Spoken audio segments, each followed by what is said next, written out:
ഇന്ന് ദേശീയ രാഷ്ട്രീയത്തിലെ ഏറ്റവും വലിയ ഹീറോ ആരാണെന്ന് ചോദിച്ചാൽ സംശയം കൂടാതെ പറയാവുന്ന ഒരു ഉത്തരമേ ഉള്ളൂ: രാഹുൽ ഗാന്ധി. പ്രതിപക്ഷ നേതാവ് രാഹുൽ ഗാന്ധിയുടെ പ്രതിച്ഛായയും ജനകീയതയും ദിവസം പ്രതി വർദ്ധിച്ചുകൊണ്ടിരിക്കുകയാണ്.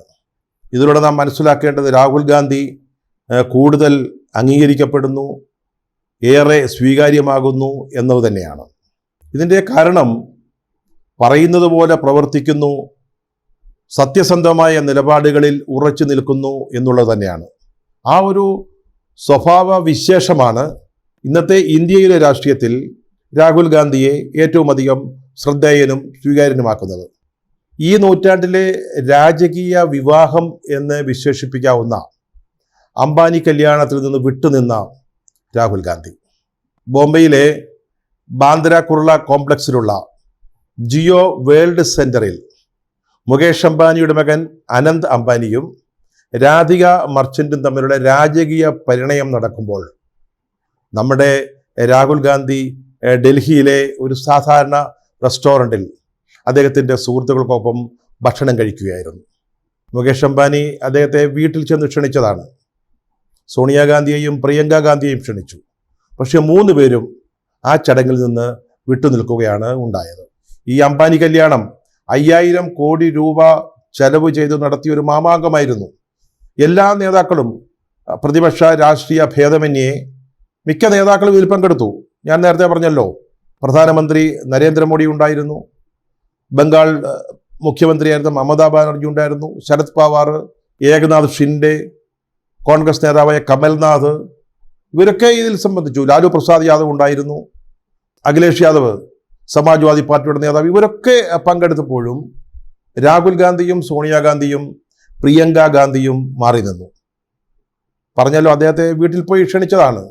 തീർച്ചയായും അദ്ദേഹത്തിന് പോകാമായിരുന്നു. ഇത് ഇന്ത്യയിലെ ഏറ്റവും സ്വാധീന ശക്തിയുള്ള ഒരു വ്യക്തിയുടെ, സാമ്പത്തികമായിട്ട് ഏറ്റവും മുമ്പിൽ നിൽക്കുന്ന, ഏഷ്യയിലെ തന്നെ ഏറ്റവും വലിയ സമ്പന്ന കുടുംബത്തിൽപ്പെട്ട ഒരു അനന്തരാവകാശിയുടെ വിവാഹമാണ് നടക്കുന്നത്. തീർച്ചയായിട്ടും പോകാമായിരുന്നു. പക്ഷേ അദ്ദേഹം നിരന്തരം അംബാനിയെയും അദാനിയെയും ലോക്സഭയിലും പുറത്തും പൊതുവേദികളിലും എതിർക്കുന്ന ആളാണ്. വ്യക്തിപരമായിട്ടല്ല, നിലപാടുകളുടെ പേരിൽ എതിർക്കുന്ന ആളാണ്. അതുകൊണ്ട് തന്നെയാണ് രാഹുൽ ഗാന്ധി പോകാതിരുന്നത്. അതുകൊണ്ട് തന്നെയാണ് അദ്ദേഹം കൂടുതൽ സ്വീകാര്യനായി മാറുന്നത്.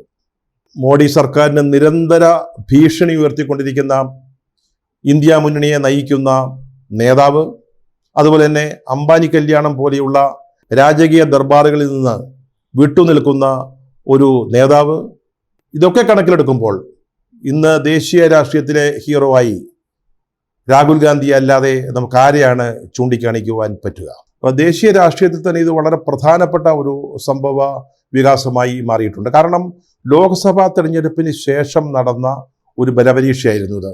7 സംസ്ഥാനങ്ങളിലെ 13 മണ്ഡലങ്ങളിലാണ് തെരഞ്ഞെടുപ്പ് നടന്നതെങ്കിൽ പോലും കാറ്റ് BJPക്ക് എതിരായിട്ടാണ് വീശുന്നത് എന്നൊരു ധാരണ ഇപ്പോൾ വളർന്നിരിക്കുകയാണ്. BJPയെ തോൽപ്പിക്കാനാവില്ല, 56 ഇഞ്ച് നെഞ്ചളവുള്ള പാർട്ടിയാണ്, അല്ലെങ്കിൽ അത്തരം നെഞ്ചളവുള്ള നേതാക്കന്മാരാണ് ഈ പാർട്ടിയെ നയിക്കുന്നത് എന്നൊക്കെ പറഞ്ഞ് ഒരുതരം ഭീതിയുടെയും ആശയക്കുഴപ്പത്തിൻ്റെയൊക്കെ അന്തരീക്ഷം BJP ഉണ്ടാക്കിയിരുന്നു. ഞങ്ങളെ നേരിടാൻ ആരുണ്ട് എന്ന് ചോദിക്കുന്ന രീതിയിലേക്ക് ആ പാർട്ടി വല്ലാതെ അങ്ങ് വളർന്നു പോയിരുന്നു. ആ സ്ഥിതിയൊക്കെ ഇപ്പോൾ മാറുകയാണ്. അവരുടെ ശക്തി കേന്ദ്രങ്ങളിൽ പോലും ഇപ്പം ഇന്ത്യ മുന്നണി പിടിമുറുക്കുന്ന കാഴ്ച. ഞാൻ പറഞ്ഞില്ല, ഉത്തരാഖണ്ഡ് അവരുടെ ഒരു പ്രധാനപ്പെട്ട സംസ്ഥാനമായിരുന്നു.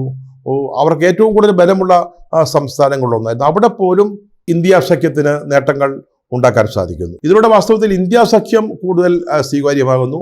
അതുപോലെ തന്നെ ഇന്ത്യ സഖ്യത്തെ നയിക്കുന്ന രാഹുൽ ഗാന്ധി കൂടുതൽ സ്വീകാര്യമാകുന്നു. കഴിഞ്ഞ തെരഞ്ഞെടുപ്പ് കാലത്ത് ഇന്ത്യ സഖ്യത്തിൽ നിന്ന് അല്പം അകന്നു നിന്നിരുന്ന മമതാ ബാനർജി പോലും ഈ തെരഞ്ഞെടുപ്പ് വിജയത്തെ ദേശീയ തലത്തിൽ മാറിക്കൊണ്ടിരിക്കുന്ന ട്രെൻഡിൻ്റെ ഭാഗമായിട്ടാണ് കാണുന്നത്. ഒരു വലിയ നേട്ടമായിട്ടാണ് മമതാ ബാനർജി ഈ തെരഞ്ഞെടുപ്പ് ഫലത്തെ അവതരിപ്പിച്ചത്.